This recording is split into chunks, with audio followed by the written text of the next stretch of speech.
이 세 가지 공통점을 갖고 있기 때문에 저희가 컨빅션 바이를 추천을 드릴 수 있을 것 같은데요.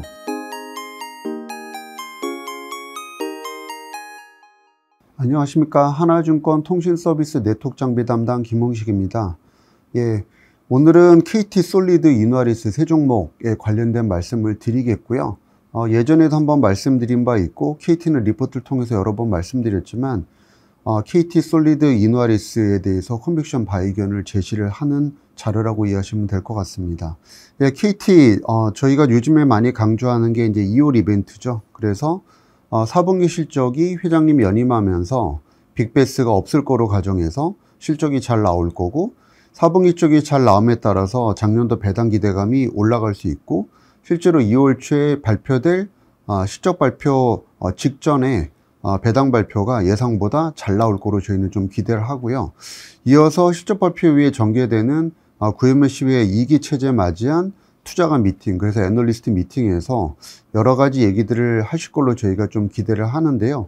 그 중에서도 가장 좀 주목할 수 있는 부분이 지주회사로의 전환입니다.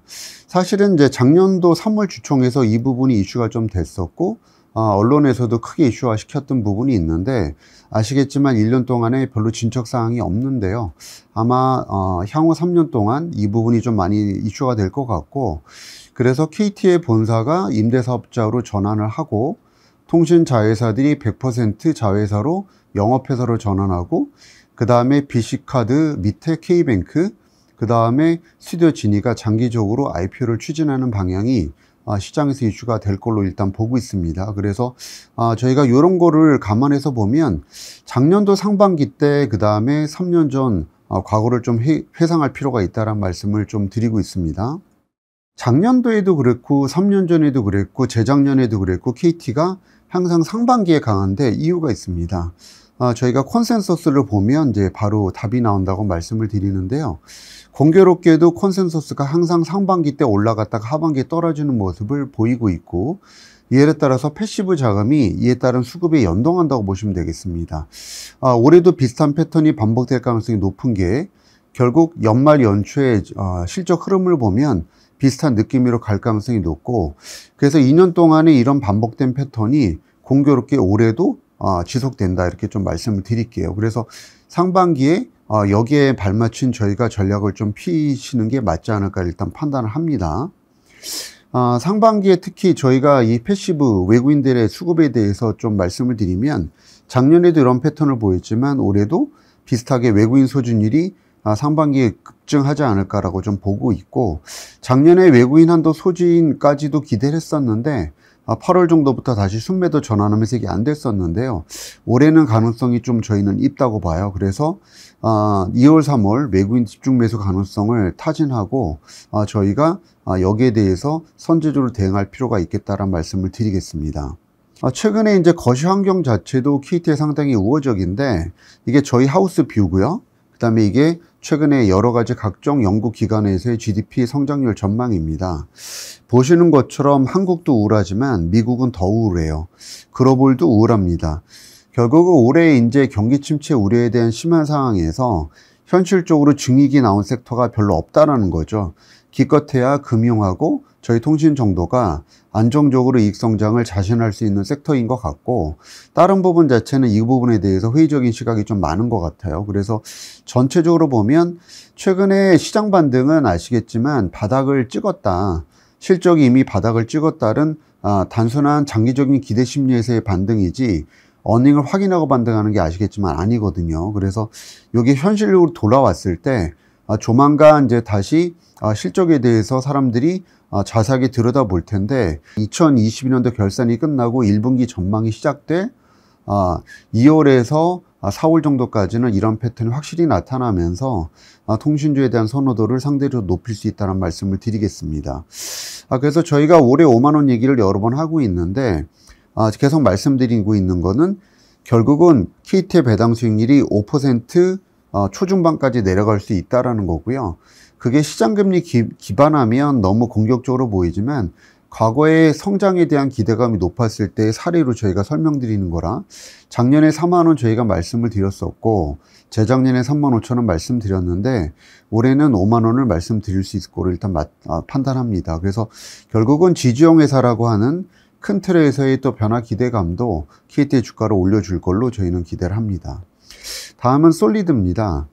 솔리드와 그 다음에 소개해드릴 이노아리스는 공통적인 부분이 있어요. 첫 번째는 일단 매출처가 장기적으로 아주 확고하다는 거고, 두 번째는 성장의 가치가 상당히 높다는 거고, 그럼에도 불구하고 매우 싸다는 겁니다. 이 세 가지 공통점을 갖고 있기 때문에 저희가 컨빅션 바이를 추천을 드릴 수 있을 것 같은데요. 분기 실적이 이미 보시는 것처럼 매우 좋아지고 있음에도 불구하고 주가 반영도가 아직은 낮고요. 미국에 이어서 유럽도 실제로 그 오픈된 시장에서의 진출이 이미 거의 매출처가 정해진 상태라 장기적인 전망 자체는 상당히 밝다고 하겠습니다. 그래서 전체적으로 보면 이런 밸류에이션 자체가 저희는 상당히 좀 매력적인 구간으로 좀 보여지고요.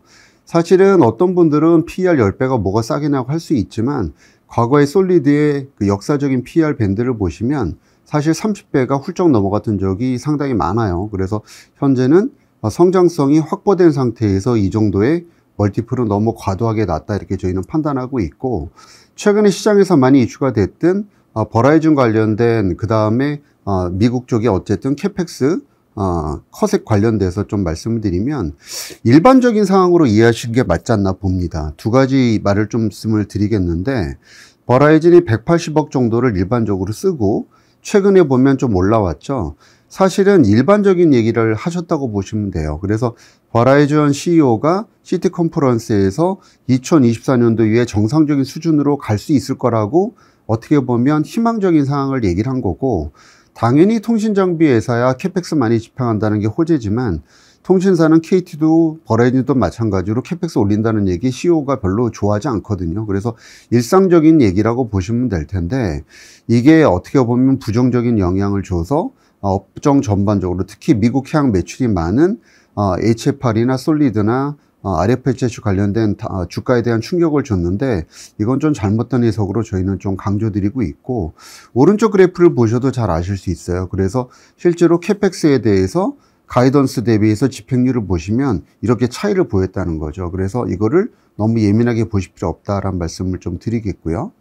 이노아리스의 경우에는 매출이 단단하다는 얘기를 앞에서 솔리드에서도 드렸는데, 실제로 최근에 보면 본업인 시험장비 쪽에서의 계측기 매출처 자체도 삼성전자 외에 또 A사가 들어와서 시장에 많이 큰 화두가 되고 있지만, 얘네들이 향후에 궁극적인 목표로 하고 있는 스몰셀 자체도 보면 매출처가 굉장히 확대되는 모습을 보입니다. 그래서 전체적으로 보시면 현재 소프트뱅크와 라쿠텐 외에도 올해는 국내 쪽에 매출처 한 군데, 그 다음에 미국 쪽에 한 군데를 확보할 것 같아서 장기적으로 올해 내년도에 스몰셀에 대한 장기적인 탑라인 성장도 가능할 거로 판단합니다.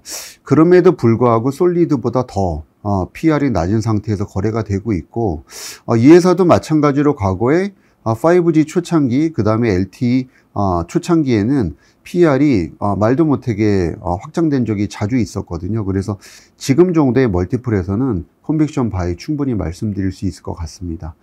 예, 구정 잘 보내시고 또 다음에 뵙겠습니다. 감사합니다.